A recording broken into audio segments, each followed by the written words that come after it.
Katakot pala mag-init sa tres ng Lakers rookie na si Dalton Knecht, nagpaula ng 3-pointer laban sa GSW. Excited na ang Lakers rookie para sa paparating na season, pero bago yan Lonnie Walker plano ng bitawan ng Boston Celtics. Well, isa sa free agent na NBA player na natagalan bago makahanap ng kanyang team sa nagdaang off-season ay ang shooting guard na si Lonnie Walker. Decent pa rin naman na naging numero ni Walker sa dati niyang team na Brooklyn Nets, averaging 9.7 points, 2.2 rebounds at 1.3 assists while shooting 38% sa 3-point area. At noong August 29, kinuha nga po ito ng defending champion na Boston Celtics para sa isang Exhibit 10 contract. At ngayon masong balita nga po para kay Walker dahil ayon sa report posibleng bitawan na ng Celtics ang nasabing shooting guard dahil sa 10 million tax hit ni Lonnie Walker. Ayon din sa isang report, interesado daw ang Lakers na muling ibalik si Skywalker sa team at ito ay galing sa isang anonymous Boston reporter. Si Lonnie Walker nga po ay naglaro sa Lakers noong 2022 to 2023 season at isa ito sa naging crowd favorite ng team dahil sa pagiging athletic ng nasabing shooting guard.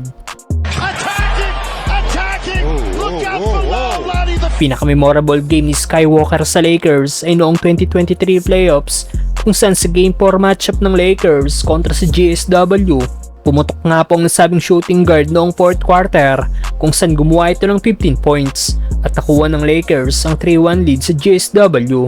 Dapat nga bang ibalik ng Lakers si Lonnie Walker mga brother?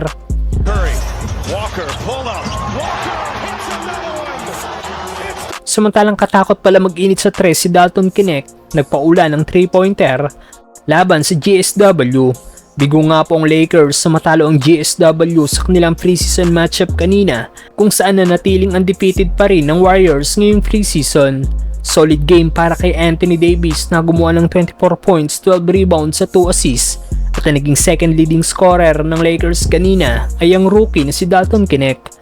Hindi naging maganda ang shooting ni Knecht sa first 3 quarter pero pagdating ng last quarter dito na pumutok ang Lakers rookie at nagpaula ng mga 3-point shot. Nagtapos si Knecht na may 19 points, 2 rebounds at 2 steals. Narito ang naging highlights ni Knecht laban sa GSW. Pasok ang unang 3-point shot ni Knecht mula sa assist ni D'Lo. Sipag din dumepensa ng Lakers rookie, maging si Steph ay naagawan nito ng bola. At sa 4th quarter dito na pumukol ng 4 na tres ang Lakers rookie at wala itong naging sablay sa kanyang 4 na 3-point shot.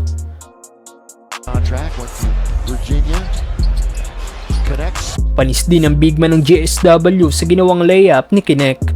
Nag-enjoy ka na, nanalo ka pa, i-click lang ang link na nasa comment section at gamitin ang promo code na PURPLE.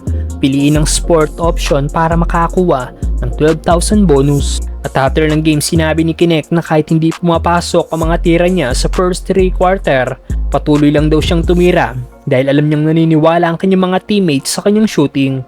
Dagdag pa ni Dalton Knecht, excited na rin daw siya maglaro sa kanilang home court sa Crypto.com Arena ngayong regular season. It'll be exciting, finally playing crypto.